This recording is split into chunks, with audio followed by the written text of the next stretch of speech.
ধেমালি নহয় নহয় দীপকত হেৰিয়া ঘৰ পাবো এইফালে পালেহি মৰিলো আৰু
নমস্কাৰ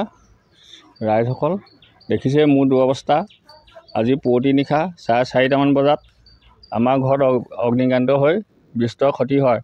আমাৰ মোৰ বহুত পশুধন ধানৰ ভঁৰাল টকা ধান গোটেই জ্বলি শেষ হয় কিন্তু ৰাইজক ধন্যবাদ জনাইছোঁ ওচৰ চুবুৰীয়া ৰাইজে আহি আমাক সহায় কৰিলেহি সকলোৱে উদ্ধাৰ কৰিলে প্ৰশাসন অগ্নিবিভাগ আহি আমাক সহায় কৰিলে এই অগ্নিকাণ্ডত আমাৰ প্ৰায় 200ৰ ওপৰত পশুধন মৃত্যু হয় হাঁহ কুকুৰা পাৰৰ লগতে ধান ভঁৰালৰ সমস্ত ধান বিনষ্ট হয় সেইকাৰণে এই চেনেলৰ জৰিয়তে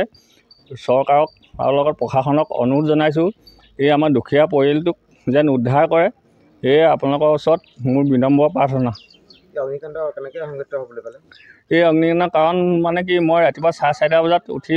শব্দ এটা শুনি পাওঁ মানে জ্বলি থকা সেই মই বচাবলৈ চেষ্টা কৰোঁ একো কৰিব নোৱাৰিলোঁ কিন্তু মানে গোটেই ৰাইজক চিঞৰ বাখৰ জনাত ওচৰত দাদাসকল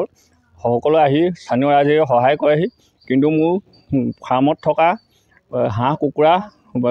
প্ৰায় 300মান হাঁহ কুকুৰা মই বচাব নোৱাৰিলোঁ লগতে ভঁৰালৰ ধান দেখিছে ৰাইজ গোটেই ভঁৰালৰ ধান চান সকলো শেষ হৈ গ'ল গতিকে চৰকাৰৰ ওচৰত মই বিনম্ৰ অনুৰোধ জনাইছোঁ এই দুখীয়া পৰিয়ালটোক উদ্ধাৰ কৰে যেন দেখিছে মোৰ শ্ৰীমতীয়ে আত্মসহায়ক গোটৰ পৰা ঋণ লৈ এইখিনি কৰিছিলে গতিকে সেই ভগৱানৰ ওচৰত প্ৰাৰ্থনা জনাইছোঁ এনেকুৱা দুখ যেন আমাক আৰু কেতিয়াও নিদিয়ক লগতে প্ৰশাসনকো বিনম্ৰ অনুৰোধ জনাইছোঁ যাতে আমাক চকু মেলি চাই সহায় কৰে এই চৰকাৰৰ ওচৰত বিনম্ৰ অনুৰোধ কিমানমান টকা আপোনালোকৰ ক্ষতি হৈছে আমাৰ সেই হেৰিয়ত আমাৰ হাঁহ কুকুৰা পৰিণত হাঁহ কুকুৰা প্ৰায় 200ৰ ওপৰত আছিলে সেইখিনি আৰু লগত 100ৰ ওপৰত পোৱালি আছিলে লগত আমাৰ ভঁৰালত 30 মোন 40 মোন ধান আছে আপোনালোকে দেখিছেই সেইখিনি নষ্ট হ'ল প্ৰায় মোৰ 5 লাখমান টকাৰ ওপৰৰ ক্ষয় ক্ষতি হৈছে সেইকাৰণে সংশ্লিষ্ট প্ৰশাসনক অনুৰোধ জনাইছোঁ যাতে এই দুখীয়া পৰিয়ালে চকু মেলি চায় এয়া আপোনালোকৰ ওচৰত বিনম্ৰ অনুৰোধ